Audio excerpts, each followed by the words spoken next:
Hello guys, welcome to 5th generation hobby shop. Review testing tayo ng unit. This is the Glock 34 Gen 4 by WE, made in Taiwan. Unit po ni Sir Samuel ng Cavite, sir. Shout out. Ito na po ang inyong unit, sir. Ito yung kanyang box, Glock 34 Gen 4 WE brand, made in Taiwan. Isa na natin. May kasama po siyang owner's manual.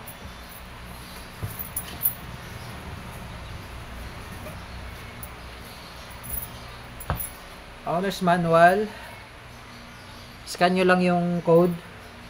Tapos meron din siyang kasamang dalawang box strap pin, at saka yung unit. Glock 34 Gen 4 WE brand, made in Taiwan. Ayan po. Yun yung markings.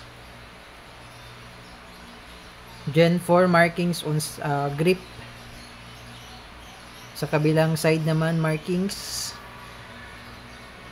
made in Taiwan.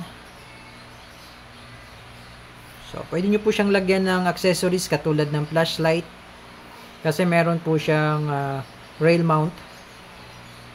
Then pwede rin po kayong maglagay dito, sir, ng tracer units kasi may thread po yung barrel niya. 24 rounder capacity po yung magazine.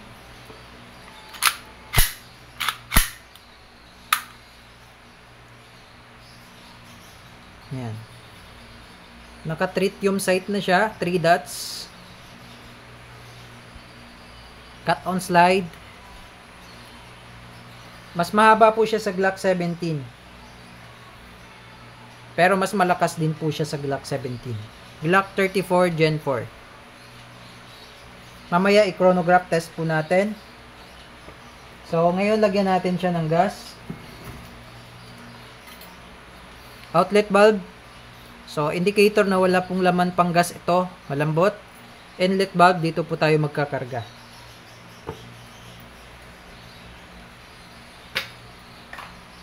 Iwasan nyo lang pong mabagsak ang magazine, sir, kasi talagang sensitive po siya. Pwedeng matanggal yung o-ring, pwede ring lumuwag yung mga bulb. So, doon nagkakaroon po ng singaw. Pero, naayos naman po.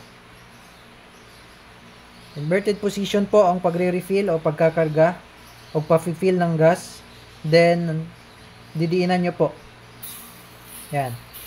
Then, bibilangan nyo lang po ng 3 segundo. Kailangan po nakatutok maayos yung inlet. Yung inlet sa yung nozzle sa inlet valve. Ito po yung inlet valve. Kailangan nakatutok po sa gitna.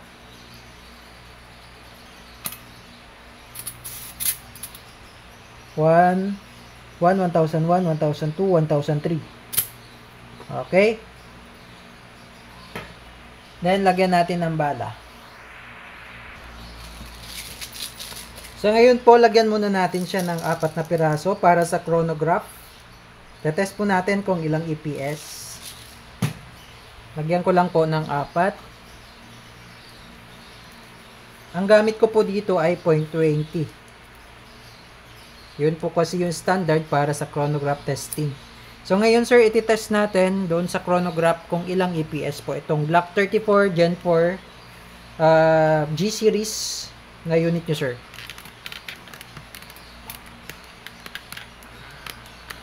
So, ayan po ang ating chronograph. Okay, titingnan natin ngayon, sir, kung ilang EPS.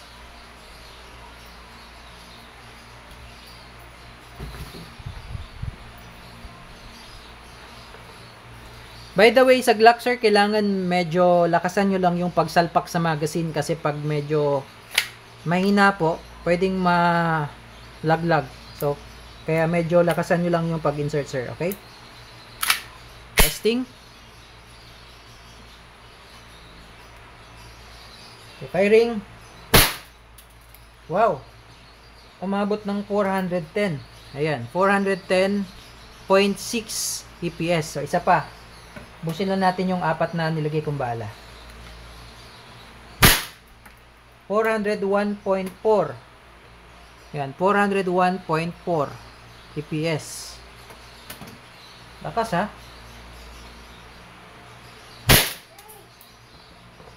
$385.3. Then last, 378.8. Ayan. So, ang lakas. Maabot siya ng 400. Then, nag-open chamber po siya dahil wala na po siyang bala. So, ang gawin po natin, release lang yung mag by pressing the mag release. And then, hatakin nyo lang po itong slide para bumalik. No? Para bumalik siya sa original position niya, hatakin nyo lang siya. Kasi pag ginatak nyo itong slide, bababa to. May spring po kasi itong slide stop. Yan, last release. Okay, then hammer down.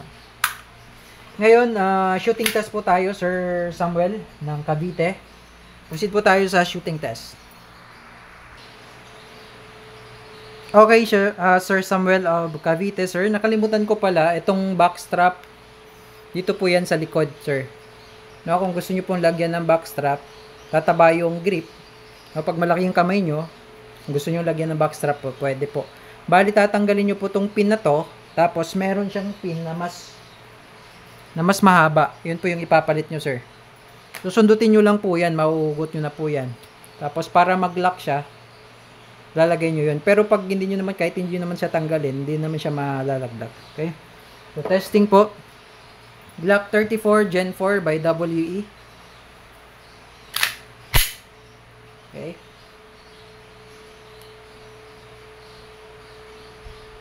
Firing.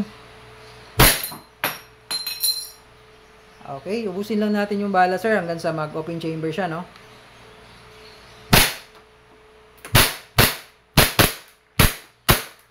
Ayan. Okay. Open chamber, release the mag. And then, hatak nyo lang po yung slide. Then, hammer down. Okay, Sir Samuel of Cavite, sir, okay na po ang inyong unit. Kung may question pa po regarding sa inyong unit, message lang po kami sa aming Facebook page, 5th Generation Hobby Shop. Thank you, sir, and God bless.